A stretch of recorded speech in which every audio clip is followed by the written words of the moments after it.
Hey everybody, my name is Cole Biedenharn. I'm a solo musician and I've been playing for the past 5 years. In this video I'm going to show you all the different mixers I've used and tell you which mixer I think is the best compact mixer for live music. For live music, the important features for me are good processing like EQ, compression, good effects like reverb and delay, having physical faders, that way you can adjust things on the fly, having a lot of routing, a lot of inputs and outputs, having the ability to connect wirelessly through Wi-Fi or Bluetooth, that way you can make adjustments not on the stage next to the mixer. Also, size and portability are a big factor in which mixer I want to use on stage. A lot of these factors will change based on the band you have and where you're playing. If you have a dedicated sound engineer, you'll probably have a lot different criteria than me, who has a mixer on stage right next to myself, and I'm doing all the mixing myself. So not every mixer will work for every person or application, but I'll show you all the mixers I've used and what's worked for me.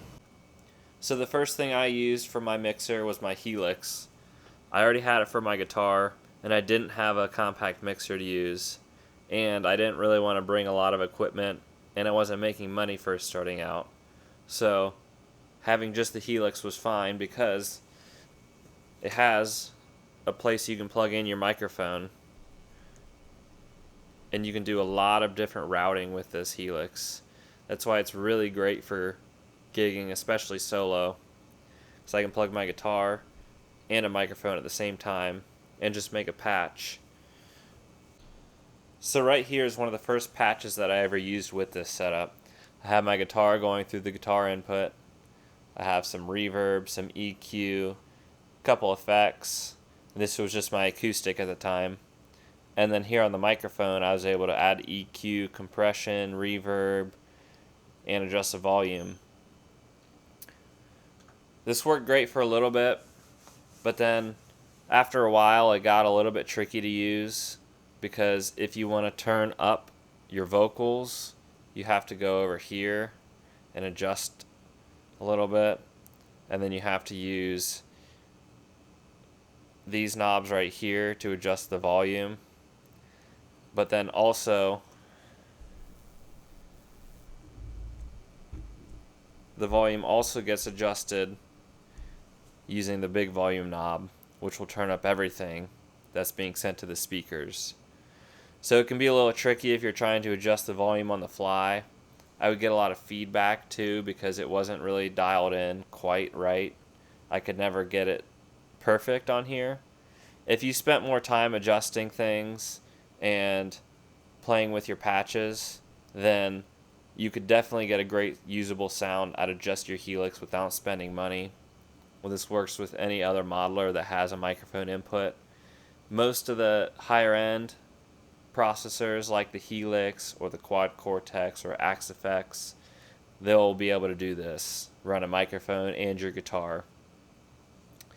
It also got a little tricky once I started using an electric.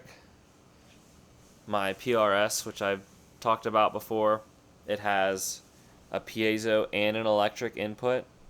So I had to run 2 cables for my guitar and a microphone, all going through this. So that was getting really tricky to mix on the Helix itself. So that's one of the big reasons I switched to a more dedicated mixer, which I'll get to next. So after I used the Helix for a while and was making money gigging with that, I started feeling a little bit limited and it was a little hard to control. So then I moved on to this XR18 by Behringer. These are great because they run off your iPad. You don't need a giant mixing board with a bunch of different faders and knobs to get a lot of functionality. This is as big as it is. It's about as deep as it is tall. Right now it's in my studio rack, but without it, it's only this big up to where my hands are. It's really robust and sturdy. The only thing that's really delicate is this Wi-Fi antenna, but even that I've never had an issue with. But it runs off your iPad, and there's a couple different ways that I'll show you in a little bit how I use it. But these are great because you get 16 inputs, 6 auxiliary outs, 2 main outs. You have MIDI. You can connect it to a computer. You can They have a special network that you can connect to a personal monitor. Those are a little bit expensive, but great if you're using this in the studio, or if you use a lot of tracks and have a band that you're running with. They can all have a little personal monitor mixer, or use their iPads. So after a while of using it with just my iPad, I got annoyed having to switch between my lyrics and the mixing app just to adjust a level just a little bit if I need to bump a vocal up or the guitar down. So I got this XTouch, which connects through the network to the XR18. So I can control the XR18 with the XTouch and my iPad at the same time. The only problem now, if I want to do that, is I have to get an external Wi-Fi router. This is just one I had laying around. You can get smaller routers, but this is just the one I had. So I'm hooked up from the Wi-Fi router to my XTouch and to the XR18, and then this is running a Wi-Fi network itself, which the iPad is hooked to. That way I can control everything with anything I want, the XTouch or the iPad. This setup is really nice because you can have this set up near your gear, or you can run just an Ethernet cable all the way. If somebody's mixing off stage, they can have this. They can also have their iPad if they want to walk around and mix. This does bring a lot more equipment into the mix, a lot more wires to plug in and different things. So this is why I eventually moved away from it, just because it was so much to bring and plug in. I had a big rack that had everything, this on top, screwed down. The box itself, the XR18, it was in the bottom of the rack, and the Wi-Fi router was also in the back of the rack. So it was nice to bring around and have it all in one system, but the rack was really big and heavy, and it didn't fit in my car very well. So that's why I eventually moved away from it. So this is the iPad app for the XR, and a lot of people aren't big fans of it with live use. So a lot of people get Mixing Station, which I also have. Mixing Station, you can customize pretty much everything on it, make a custom layout, have faders, EQ, whatever you want on the screen. This is the stock app that I use just because I haven't taken the time to use Mixing Station, and I really stick to the basics most of the time when it comes to gigging. But it has a lot of features. I'll show you how it works with the XTouch. You can see I'm adjusting the levels on my iPad, and it's working on the XTouch. That's what I love about the XTouch, is it has motorized faders, and it really works well with the XR18. You can also customize names of everything, and it'll show up on the XTouch. You can see the colors here match what's on my iPad for all the channels. Routing, effects, EQ. You can do pretty much everything in here that you would need in a full-fledged mixer, and it's super compact, having the XR box and the XTouch, which really this is just extra. This was only so I can get rid of my iPad and not have to switch between apps. There are only 8 faders on here, but it's super easy to change fader banks. Scroll through all your master, your 1 through 8, your 9 through 16. It's all here, easily accessible. Another thing I got for this XTouch is just this little magnetic cover. It has all the functions for having a mixer plugged in, like effects, your gain, panning, EQ, versus what's on it now is more tailored to recording. So I forget where I found this. I'll link it if I can find it, but it's a couple bucks, just magnetic. Recommend that if you're using it with this setup with the XR. So moving on from this, after a while the rack that I had this in was way too big, and my car broke down at one point, so I had to scramble and fit all the gear I normally take into a smaller car. I moved from this to the Behringer Flow 8. So the Behringer Flow 8 has been my most used mixer. I've used it for the most time out of all these mixers so far, and it's done mostly everything I wanted it to do. The great thing about it is it's so small and compact. It's about as big as my iPad, which is just a standard iPad. It's not very thick. I even put it in the same bag as my iPad, which is just a little neoprene case right here. So my iPad and a mixer fit in this one little case. Unlike the XR, which connects through Wi-Fi, this one connects through Bluetooth. This is the only app that you can use, is the dedicated Flow app. There's no third-party apps for it. So if you don't like this app, then you're stuck with it. And the biggest problem I think with this is that you can't do everything on the mixer on the physical mixer. You have to use the app and the mixer together. This is great because you can still run volumes and a couple basic functions like gain and some of your effects.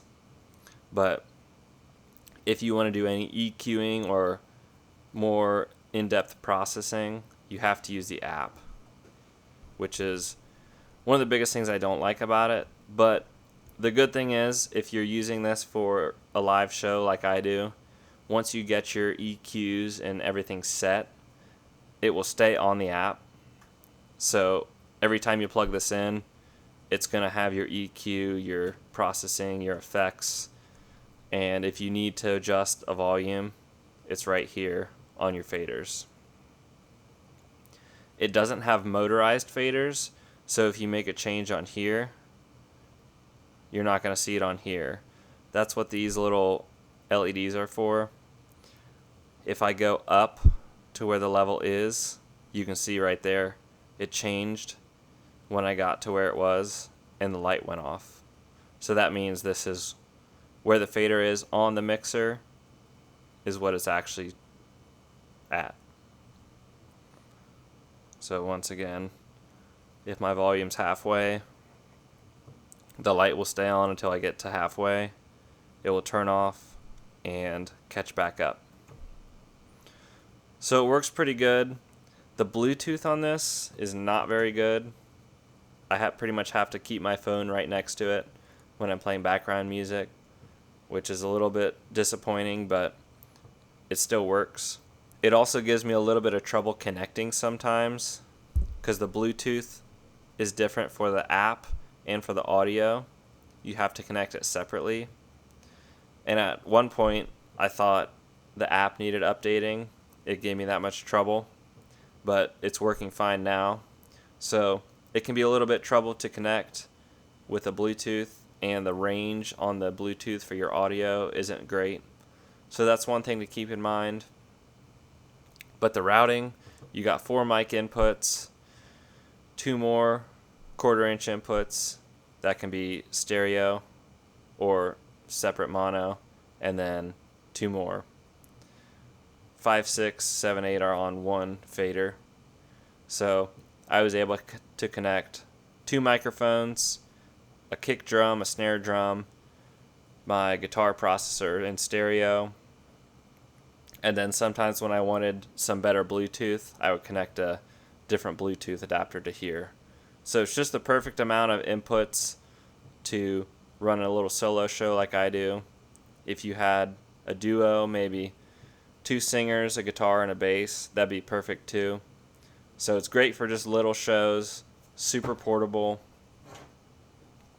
Another thing I don't really like is the power, which a lot of people have commented on. It's a micro USB. It's not USB-C or like a barrel adapter.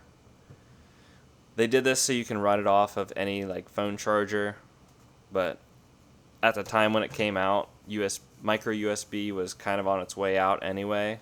So some people have upgraded this to a USB-C or something more robust than a little micro USB, but it works. You just got to be careful not to break it or step on it. But that's the Behringer Flow 8. It's been a great little mixer. I recommend it for the price. Just be aware of its downsides. So after a while of using the Behringer Flow 8, I got a second speaker. That way I had a stereo pair. Originally I only had one speaker, but this is the second speaker I got, which has a mixer built in. The original speaker was the RCF JMix. This is the JMix 8, so it has the mixer built in.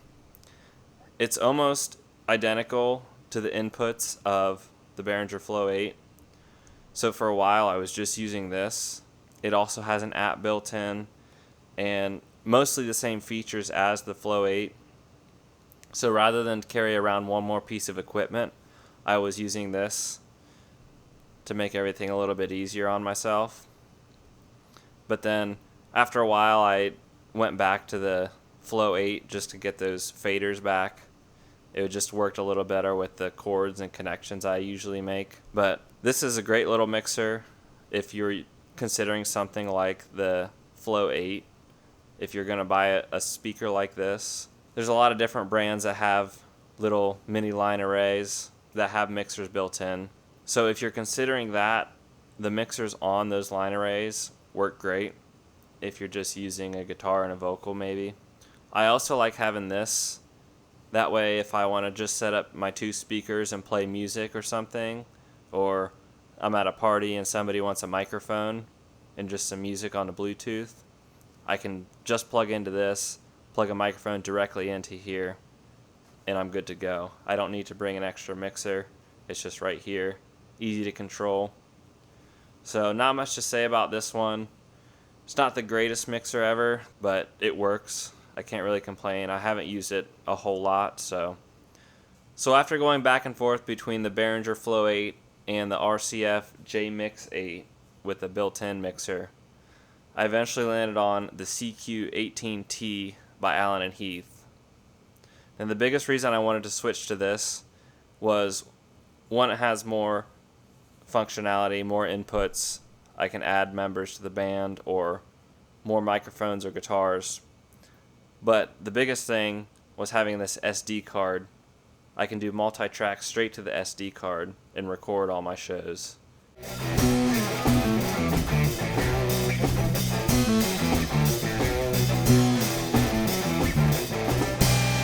And it has a built-in touchscreen that I can control my faders with. Now this also has Wi-Fi. It can connect to an iPad just like the Behringer XR18. You can also connect a dedicated router if you don't like the connection of the built-in router.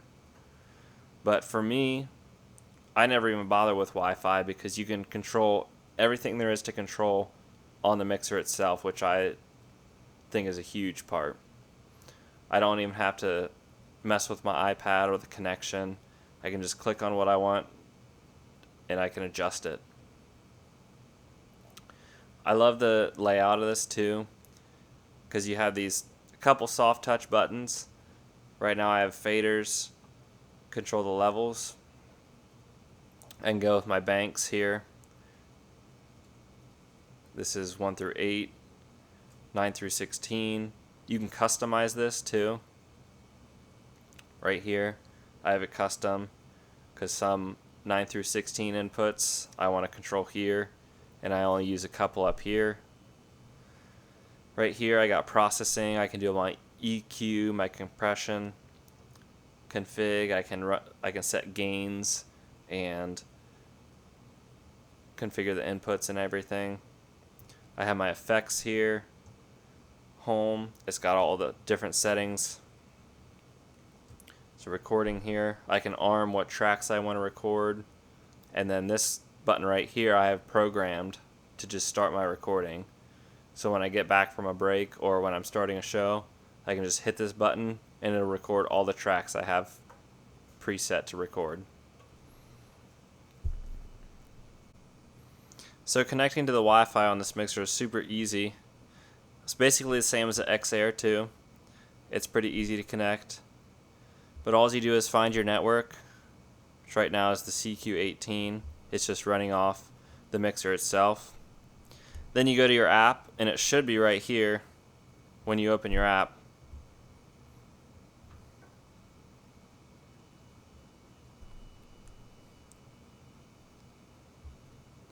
And then you have all the controls you have on the mixer itself.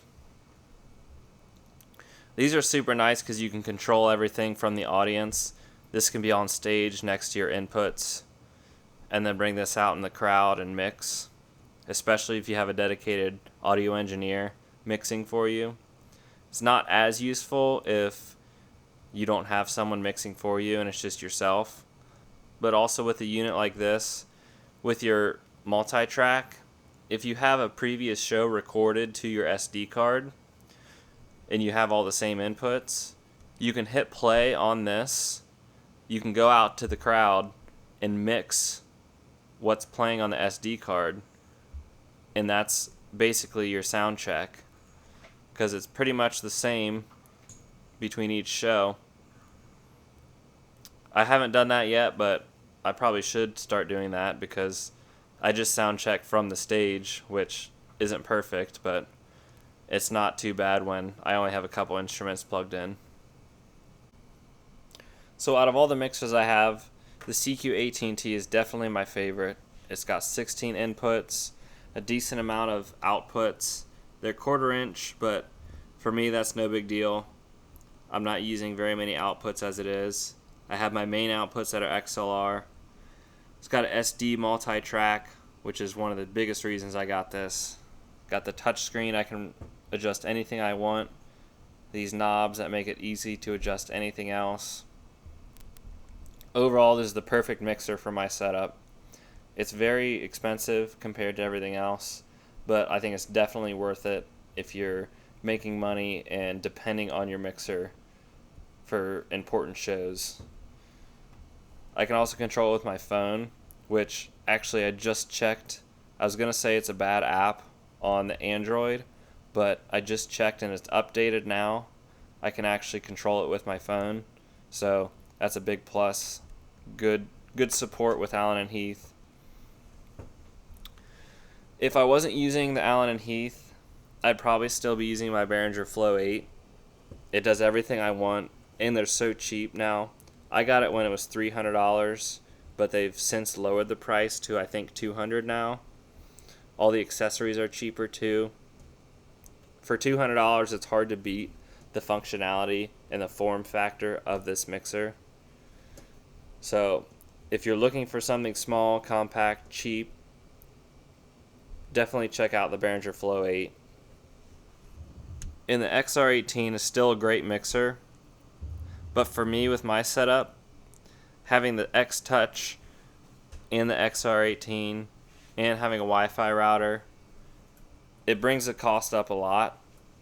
The XTouch is about the same price as the XR, at least when I bought it. And then you have a dedicated router you need and all the cables and connections, and it's more delicate. So all of that considered, I would just go with the CQ18T personally, because you also don't have recording or built-in Bluetooth with the XR. Still a great mixer. Still a lot of people prefer this over the 18T, mainly because of price and a few different things, just based on minor preferences like routing and the outputs that this has. But still a great mixer, but I prefer the Allen and Heath. And don't discount your built-in mixers on any of the speakers that you have. If they have effects and enough inputs for what you're doing and you're able to control the volume, I would stick with that until you're ready to upgrade to something serious.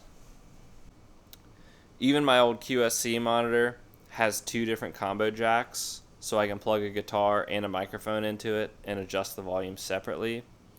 The big downside is it doesn't have infinitely adjustable EQ, There's some presets, but you're kind of limited to what it has on it. It also doesn't have built-in reverb or delay or any effects like that for your vocals. So you have to have some kind of pedal if you want to add any reverb or delay. But even with just that, you can get started. So those are all the mixers that I've used to play my solo gigs and that I use now. Hopefully I didn't ramble too much and you got something out of this video. Overall, my favorite mixer is definitely the CQ18T by Allen and Heath. And my second favorite would have to be the Behringer Flow 8, just for its price and its functionality. Let me know if you have any questions about any of these mixers. I know I just skimmed the surface of the features of these, just more of what I use them for rather than what they can do.